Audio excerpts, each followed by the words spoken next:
Hello, and welcome to the Watchman segment of our program. You know, we all try to name all of our children exotic names, which most of us don't know the meaning of, but we have to ask ourselves, what's in a name? In the days of antiquities, people named their children with names that had meaning. All of the Hebrew children had names had meaning, but today we name our children names that sound good to us, and some of us have no idea what those names mean. But truly, what is in a name? Let me read something to you out of the book of Proverbs. This is Proverbs chapter 22, and I'm going to read verse 1.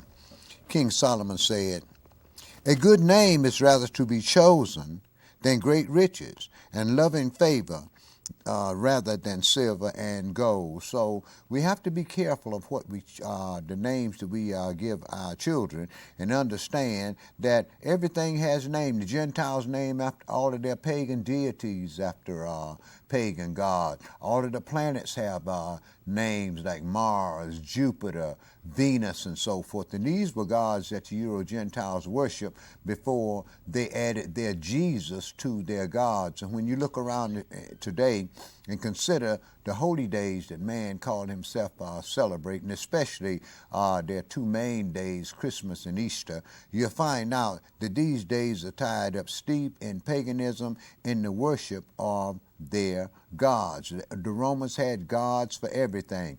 They even changed the beginning of the year from April to January and named them after their two-faced god Janus that looks into the past and into the future.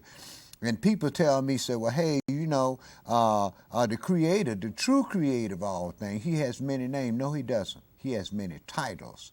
And that's what we've learned to call him by, is titles. We call him God, Lord, jealous, holy, and so forth, and Father. But those are not names. Those are titles. But let me read something to you out of the book of Psalms and see what, and a lot of people read their Bible, but they never go in here and read and see what the Creator's name truly is. This is Psalm 68, and I'm going to read verse 1 through verse 4. It says, "Let Elohim arise.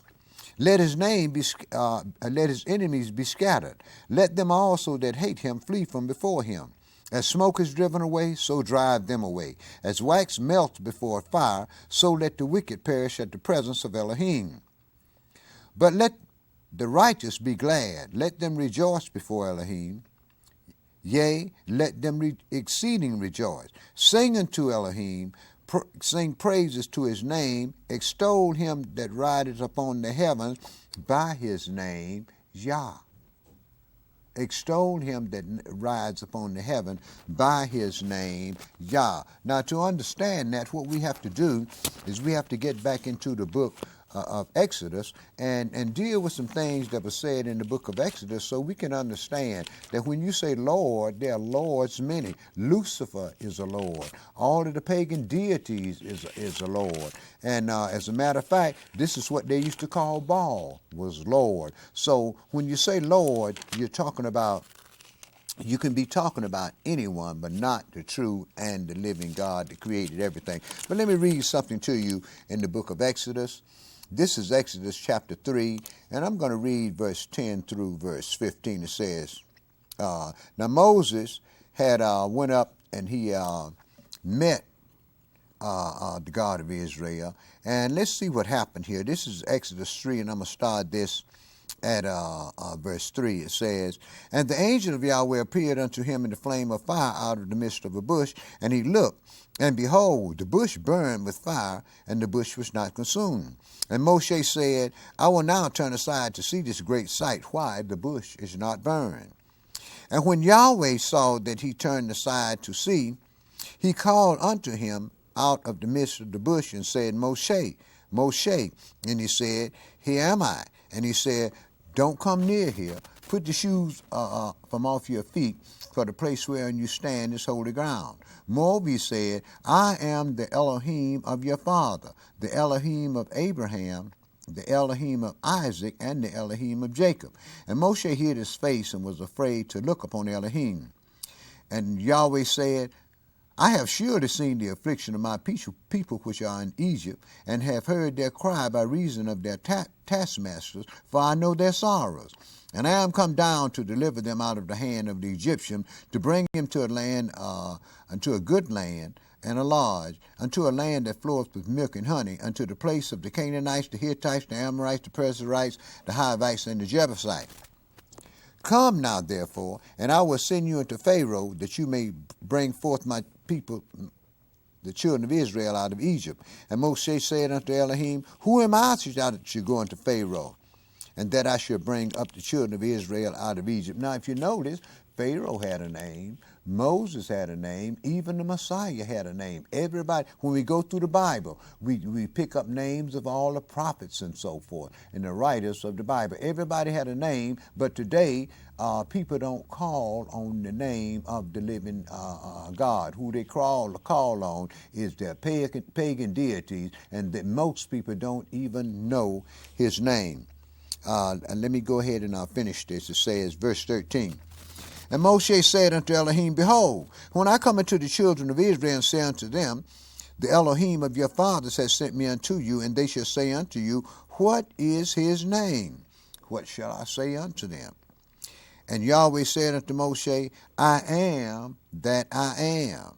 And he said, Thus shall they say, you say unto the children of Israel, I am has sent me unto you. Well, I am translate to the name of Yahweh in Hebrew. Now I'm going in Exodus chapter 6, and I'm going to read verse 2 and 3. It says, Then Yahweh said unto Moshe, Now shall you see what I will do unto Pharaoh. For with a strong hand shall he let them go, and with a strong hand he shall drive them out of his land. And Elohim spake unto Moshe, and said unto him, I am Yahweh.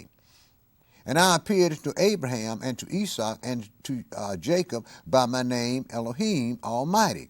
But by my name Yahweh I was not known of them.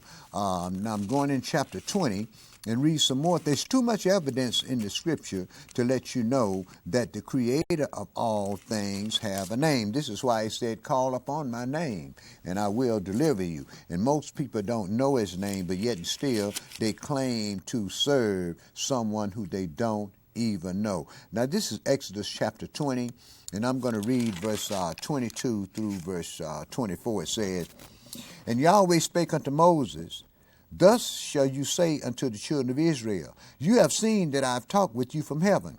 You shall not make with me gods of silver, neither shall you make unto you gods of gold. And when we look in the church today and see that cross, a lot of them still got that little man on it, and Yahweh said, don't make anything to represent him.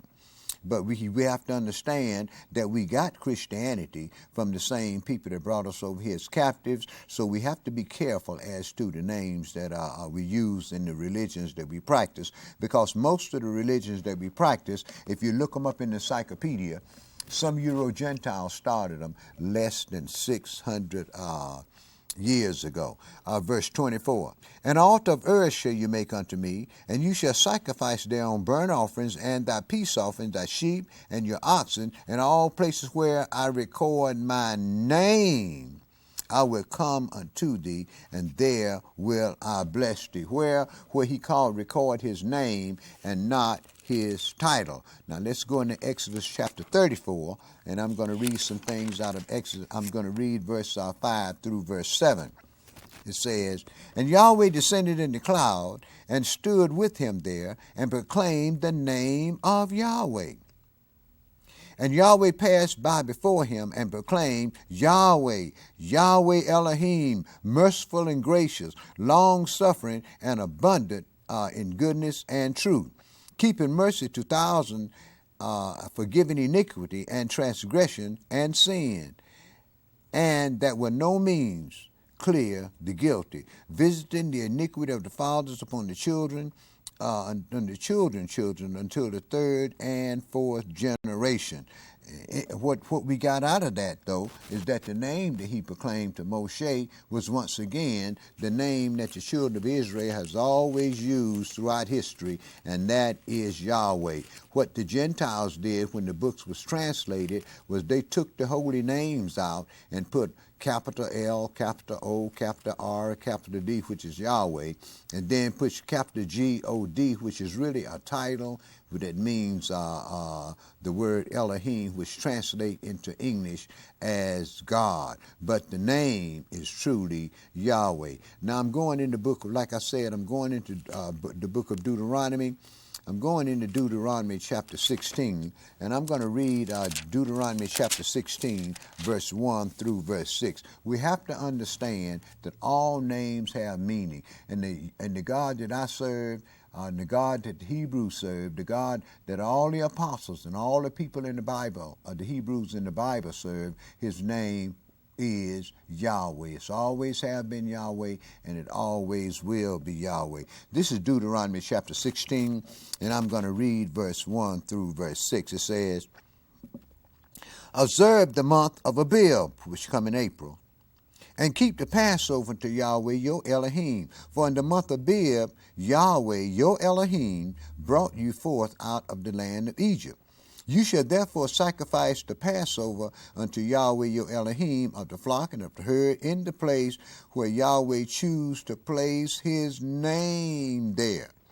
You shall eat no leavened bread with it. 7 days shall you eat unleavened bread therewith, even the bread of affliction. For you came forth out of the land of Egypt in haste, that you mayest remember the day when you came forth out of the land of Egypt all the days of your life." So as we see in verse 7 says, "And you shall roast and eat it in the place where Yahweh your Elohim shall choose, and you shall turn in the morning unto your tents. 6 days you shall eat unleavened bread, and on the 7th day there shall be a solemn assembly unto Yahweh your God.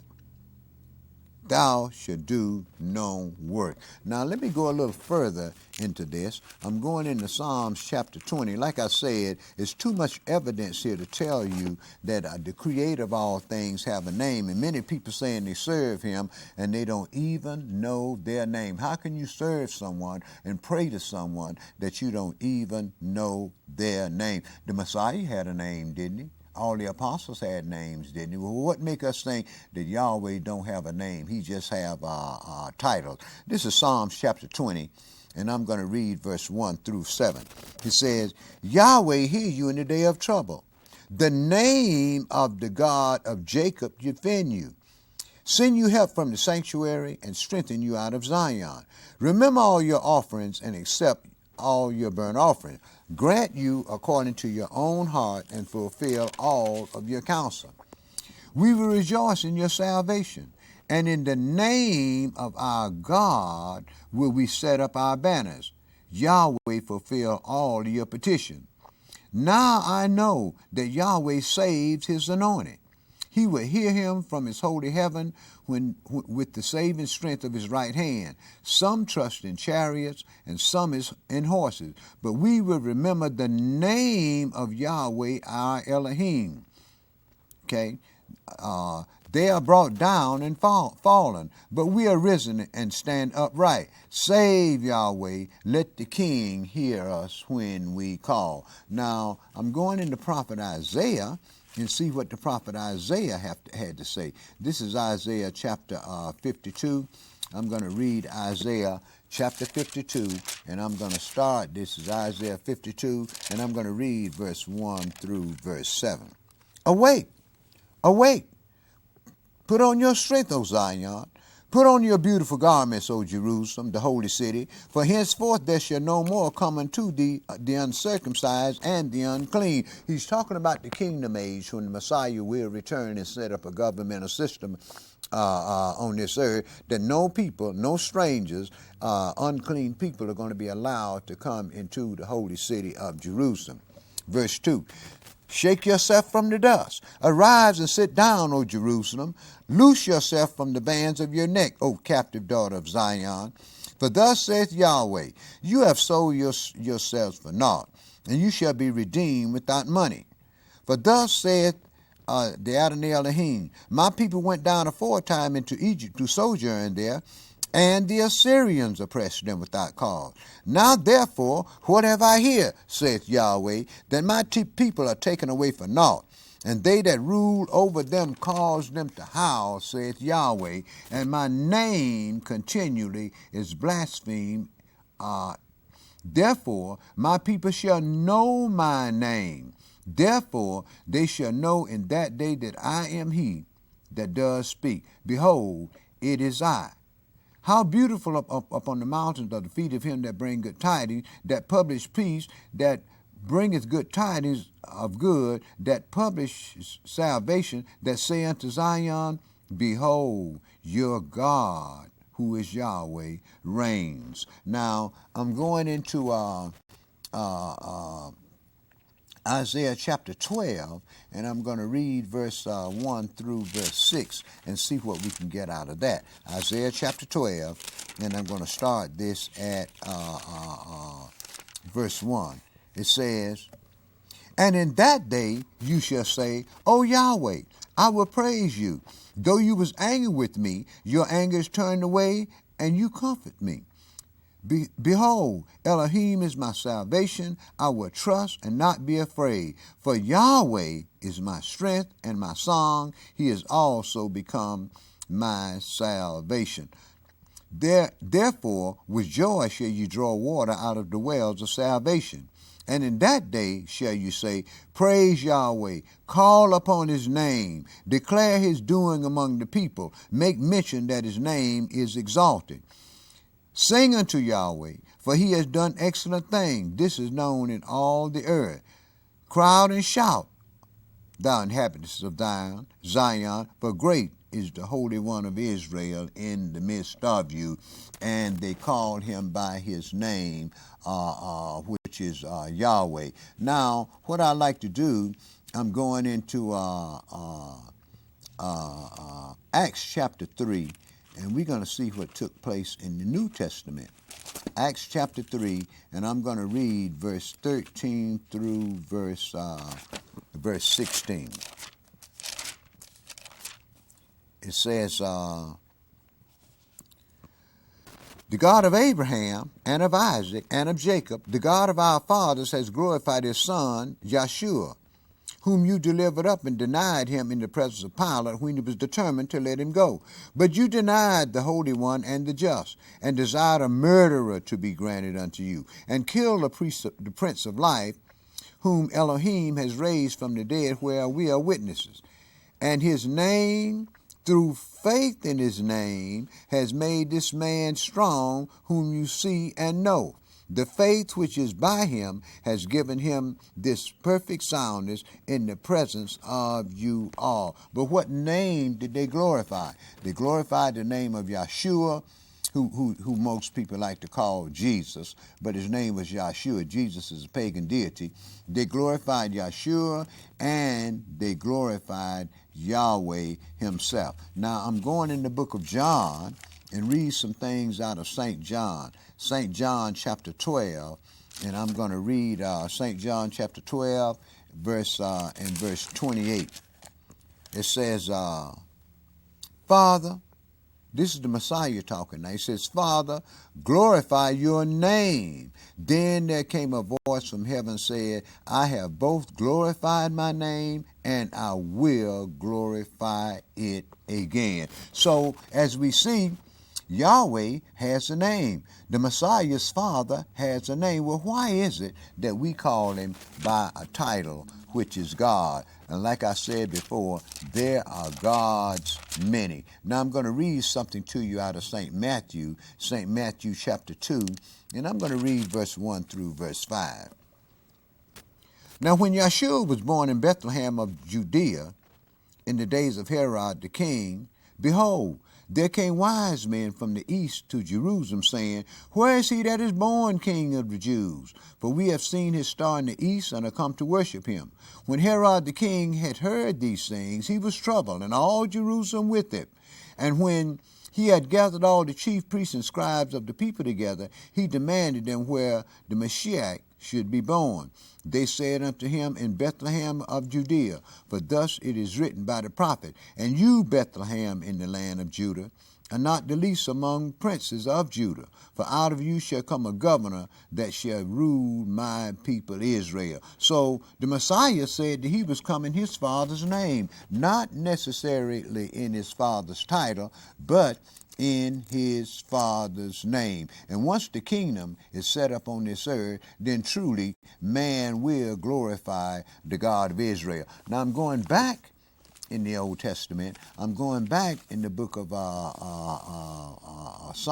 Isaiah, rather. I want to read Isaiah, some things out of Isaiah chapter 42. And I think I want to pick this up. Isaiah chapter 42. And I'm going to start this at verse 5. It says, Thus saith Elohim Yahweh, He that created the heavens and stretched them out, He that spread forth the earth and that which cometh out of it, He that giveth breath to the people upon it, and spirit to them that walk therein. I, Yahweh, have called you in righteousness. I will hold your hand and will keep you and give you for a covenant for the people, for a light to the Gentiles, to open the blind eyes, to bring out the prisoners from the prison, and them that sat in darkness out of the prison house. I am Yahweh, that is my name, and I will not, and my glory will I not give to another, neither my praises to graven images. So as we can very well see, Yahweh had a name just like all of the other people have names. Now I'm going to go down to verse 13 in Isaiah chapter 42. It says, Yahweh shall go forth like a mighty man. He shall stir up jealousy like a man of war. He shall cry, yea, roar. He shall prevail against his enemies. I have long time holding my peace. I have been still and refrained myself. Now will I cry like a travailing woman. I will devour and destroy at once. And who was this talking? He said that his name was Yahweh, that was going to destroy all the wickedness out of the earth. This is Isaiah chapter 42 and verse 21. Yahweh is well pleased for his righteousness' sake. He will magnify the law, which y'all say that y'all don't keep, and make it honorable. But this is a people robbed and spoiled. They're all of them snared in holes, and they're hid in prison houses. Therefore pray, and none delivereth, for a spoil, and none saith restore. Who among you would give ear to this? Who will hearken and hear for the time to come? Who gave Jacob for a spoil and Israel for the robbers? Did not Yahweh, against whom he hath sinned? For they would not walk in his ways, neither were they obedient unto his law. So as we can very well see, once Yahweh chose the people, our people Israel, he gave us his name, and we are the ones that were supposed to portray his name and glorify his holy name among all the nations. But what we managed to do is grab on to the gods of the nation. I got another piece of scripture I'd like to read out of here in Isaiah chapter 11. It says, And there shall come forth a rod out of the stem of Jesse, and a branch shall go out of his roots, talking about the Messiah. And the Spirit of Yahweh shall rest upon him, the Spirit of wisdom and of understanding, the Spirit of counsel and of might, the Spirit of knowledge and of the fear of Yahweh. And he shall make him of quick understanding in the fear of Yahweh. And he shall not judge after the sight of his eyes, neither reprove after the hearing of his ears. But with righteousness shall he judge the poor, and reprove with equity for the meek of the earth. He shall smite the earth with the rod of his mouth, and with the breath of his lips shall he slay the wicked. And righteousness shall be a girdle of his loins, and faithfulness the girdle of his reign. But who is going to give him that power? It was Yahweh. My name is Yaakov ben Israel, and I'm the elder priest of the Culture Center of the New Covenant Congregation of Israel. Our God has a name, and we should know his name. If you don't call upon his name, then who do you pray to? Who do you serve when you go to these whorehouses every Sunday that they call churches? Because Saturday is the Sabbath day, and Yahweh is Lord of the Sabbath, just as the Messiah is Lord of the Sabbath. So remember these things and consider these things, because like I said before, Yahweh has a great name. And when you look in your Bible and you read capital L, capital O, capital R, capital D, that is Yahweh if you check it with the Tetragrammaton. My name is Yaakov ben Israel. Peace, and Yahweh be with you all. Shalom.